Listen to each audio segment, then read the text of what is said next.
Hi, this is Lucia with The Art of Love. I'm a dating and relationship expert specializing in helping you get your ex back. Today, I'm back with another episode of No Contact Success Stories. I know these are very helpful for keeping you on track and making sure that you don't break no contact.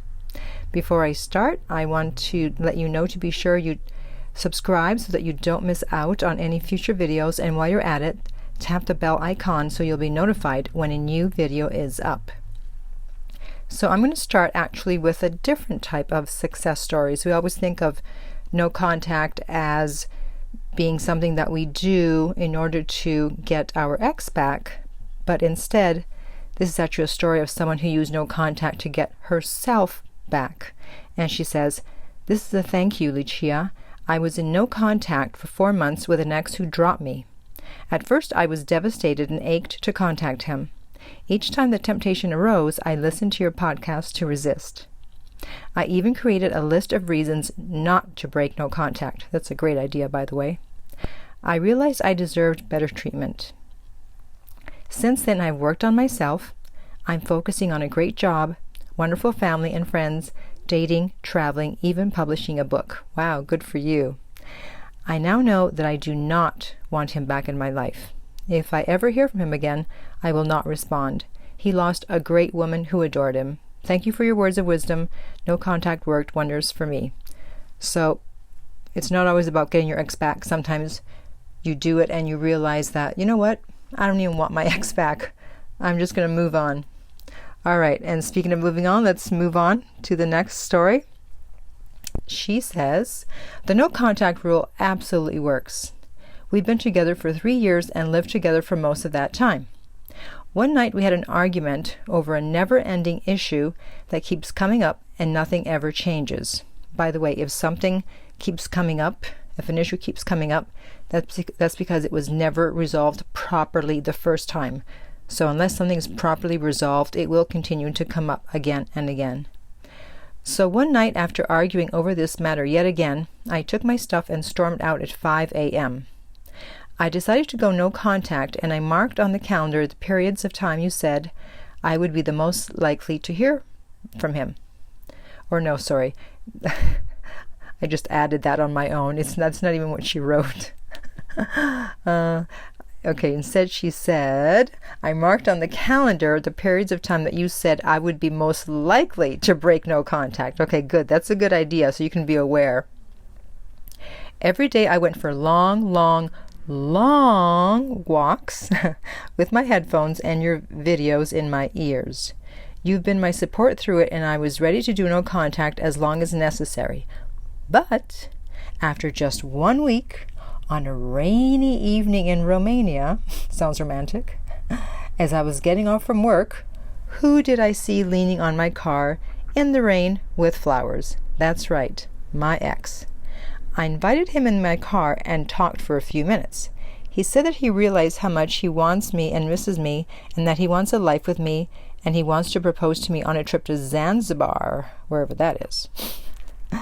"I listened, I was polite, I thanked him for the flowers, and said that that is a lot to think about, and that I have to leave as I have to meet someone." Perfect! You really have been listening to my videos. Perfect. "He insisted that I cancel my meeting and go with him to dinner or to his house or to a hotel. He so desperately wanted time with me. I smiled politely and said I can't, and that I really have to go.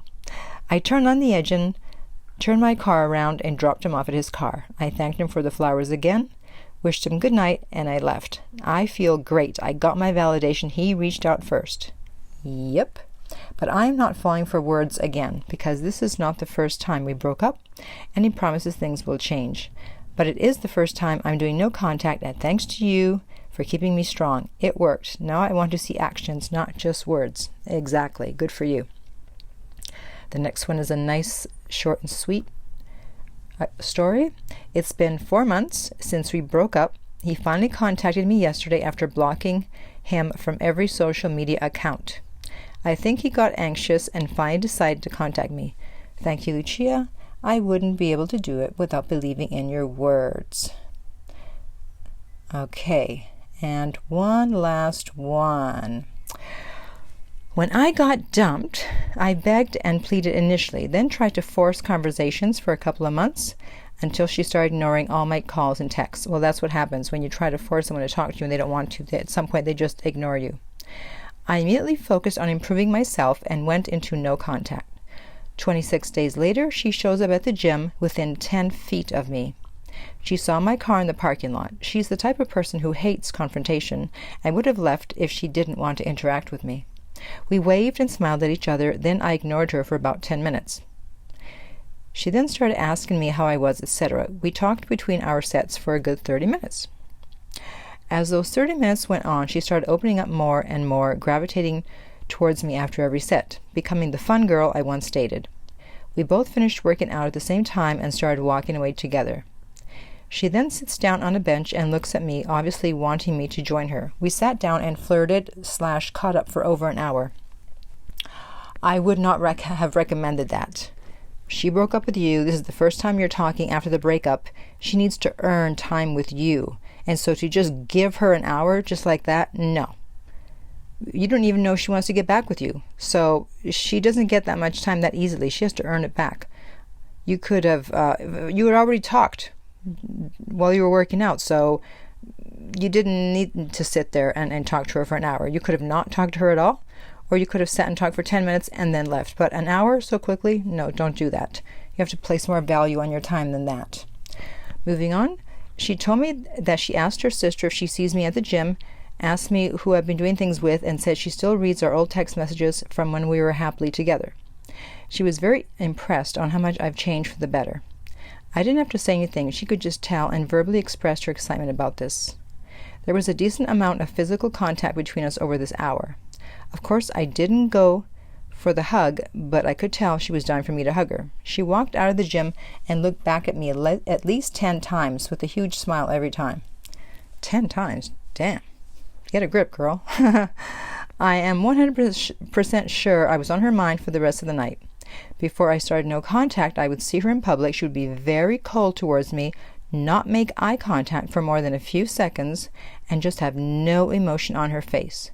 You must work on improving yourself, or when your ex sees you, she will notice nothing has changed and it won't be a good interaction. Trust no contact. No idea if we will get back together, but I am still staying in no contact after this interaction. But she must reach out and put herself in my orbit for this to work out. Exactly. So I hope these no contact stories have helped you. But if you still need more help and you want a private session with me, then you can reach me at theartoflove.net. The direct link is below the video. And you can also sign up for my newsletter while you are at my website. If you're listening on YouTube, remember to like, subscribe, and share. If you're listening on iTunes, I would appreciate if you would rate and review the podcast. And finally, remember that love inspires, empowers, uplifts, and enlightens.